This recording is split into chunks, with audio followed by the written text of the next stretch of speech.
Car contest के लिए जो ट्रेडिंग के अंदर सिविक कार और मुख्तलिफ बाइक्स का चल रहा है, उसके लिए बहुत से लोग बोल रहे थे कि हमें टाइम का नहीं पता चलता, कौन से 24 घंटे के अंदर हम लोगों ने ट्रेडिंग करनी है। ये देखिए कार कंटेस्ट के ऊपर आए तो ये जो भी पूल चल रहा है, इस टाइम 3 लगातार इकट्ठे पूल चल रहे हैं, बाकी खत्म हो चुके हैं। इसका 16 घंटे 3 मिनट 29 सेकंड बाकी है इसका भी, और इसका 21 घंटे बाकी हैं।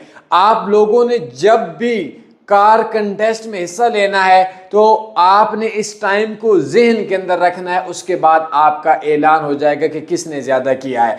उसके बाद बहुत से लोग बोलते हैं जी हम $50 का रिस्क ले रहे हैं। और भाई $2 का ले लो, $3 का ले लो। हाँ, 50 का अगर आपका 45 बैलेंस बचता है ट्रेडिंग कर दो तो बंद कर दो, 45 विड्रा करवा लो। उसके बदले में इस्लामाबाद के अंदर एक अजीम शान इवेंट के अंदर आपकी फ्री एंट्री हो जाएगी।